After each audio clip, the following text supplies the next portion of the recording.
여러분 안녕하십니까, 진성호입니다. 문무일 검찰총장 때는 그렇지 않았습니다. 그런데 윤석열 검찰총장 시대가 열리자 검찰이 대대적 반격에 나섰다고 할까요? 아니면 대복수극을 시작했다고 할까요? 갑자기 경찰이 이상합니다. 무슨 일이 벌어지고 있는 것일까요? 진성호의 직설 시작합니다. 방송에 앞서 진성호 방송 구독을 아직 하지 않으신 분들은 붉은색 구독 버튼을 눌러주십시오. 진성호 방송에는 큰 힘이 됩니다. 경찰이 윤석열 검찰총장에 대해서 속이 상한 걸까요? 아니면 빈틈을 본 걸까요? 문무일 검찰총장과 윤석열 검찰총장의 차이는 취임 직후 경찰청을 방문했느냐 안 했느냐의 차이입니다. 문무일은 했고 윤석열은 하지 않았습니다. 윤석열 검찰총장이 취임한 직후 지금 검찰은 난립니다. 전례가 없던 엄청난 사표 태풍이 불어오고 있습니다. 검찰 업무에 문제가 생길 만큼, 검찰이 흔들릴 만큼 지금 인사 태풍이 불어닥친 겁니다. 그런데 이 와중에 경찰이 그전에는 하지 않던 이상한 행동을 보이기 시작했습니다. 경찰이 고유정, 안인득 등 대형 사건에 대한 직접 수사 지휘 방침을 밝힌 것입니다. 지금까지 경찰은 검찰의 수사 지휘를 받았습니다. 그런데 이와 별도로 대형 사건, 굵직굵직한 사건, 여론의 집중 조명을 받는 대형 사건은 경찰청이 수사 지휘를 하겠다, 이렇게 밝힌 겁니다. 일선 검사들이 난리가 났습니다. 반발하기 시작했습니다. 자, 수사권 조정 관련 법안들이 지금 국회에 계류 중입니다. 그런데 경찰이 법 통과도 되기 전에 벌써부터 수사 종결권을 가진 듯 행동한다, 이런 비판이 검찰로부터 나오고 있습니다. 물론 이것은 가장 오래된 경찰과 검찰의 땅 따먹기이기도 합니다. 그런데 문무일과 달리 윤석열이 검찰총장에 취임하자마자 경찰이 이런 행동에 나선 겁니다. 자, 수사권 조정 관련 법안이 국회를 통과하기 전에 유리한 고지를 점령하겠다, 이런 계산이 깔린 걸지도 모릅니다. 경찰청은 지난달 30일 중요사건 초기 위기관리 종합대응팀 운영 지침, 중요사건 초기 위기관리 종합대응팀 운영 지침이라는 것을 전국의 각 지방청과 경찰서에 배포했습니다. 대형 사건에서 부실 수사 논란이 있었던 만큼 주요 사건은 초기 단계부터 경찰청이 개입하겠다는 겁니다. 일선 수사를 지휘하고 보완하겠다는 겁니다. 지침에 따르면 사건 중요도에 따라서 경찰서, 지방청, 경찰청의 종합대응팀이 구성돼 수사를 지휘하게 됩니다. 자, 검찰이 대검에서 수사 지휘를 하듯 경찰청에서도 일선청의 수사를 지휘하고 보완한다고 하자 검사들은 난리가 났습니다. 자, 그러자 여기에 대해서 경찰은 또 반박합니다. 국민 편익에 서서 이렇게 하겠다는데 왜 검사들이 괜한 트집을 잡느냐.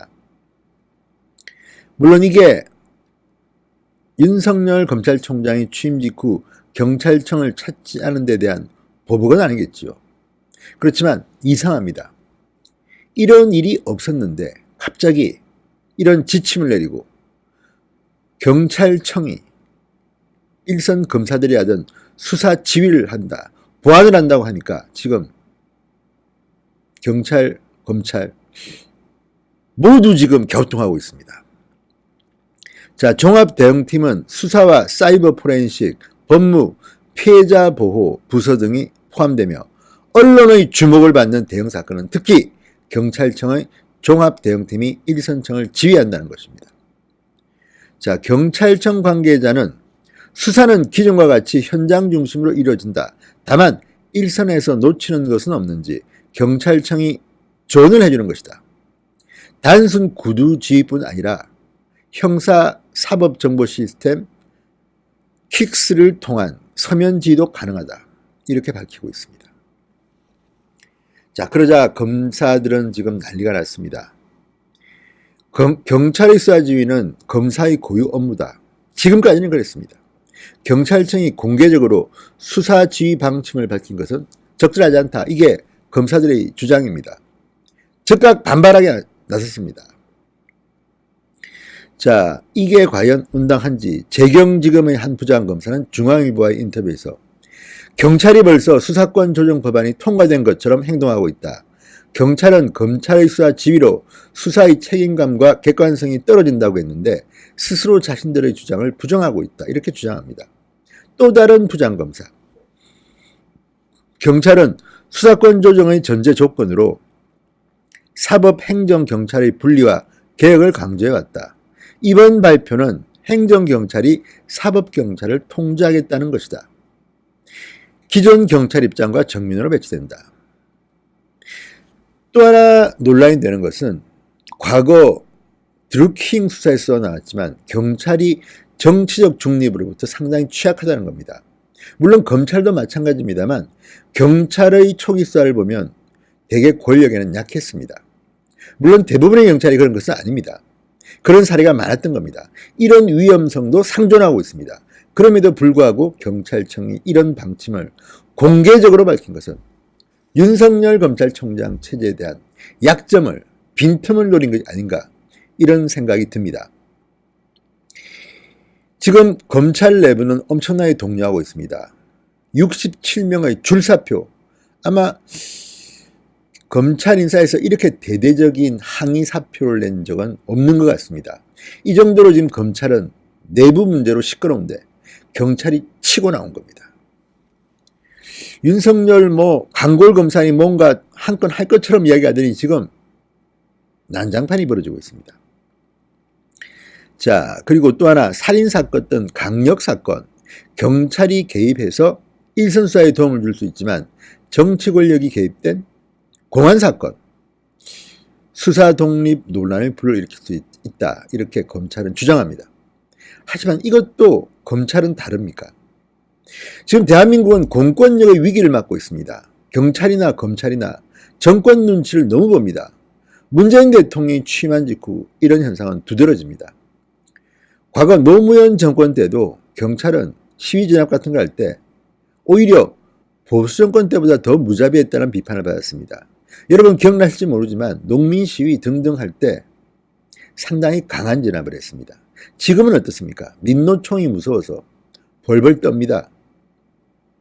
물론 최근에는 조금 분위기가 바뀌었다고 하지만 이런 것들은 그만큼 경찰이 정치적 중립에서 취약하는 증거인데 이번에는 윤석열 검찰을 보고 당신들만큼이야 하겠느냐 이런 이야기를 하고 있는지도 모르죠. 아무튼 윤석열 검찰총장 한 명 때문에 지금 검찰이 망신을 톡톡히 당하는 것 같습니다. 이러다가 경찰이 정말 지금 검사가 하던 일들을 모두 대신하겠다고 나설지도 모르겠습니다. 경쟁하십시오. 경찰과 검찰. 그렇지만 제대로 못했다가는 국민들한테 혼구멍이 날 겁니다. 김성호의 직설이었습니다. 여러분 감사합니다.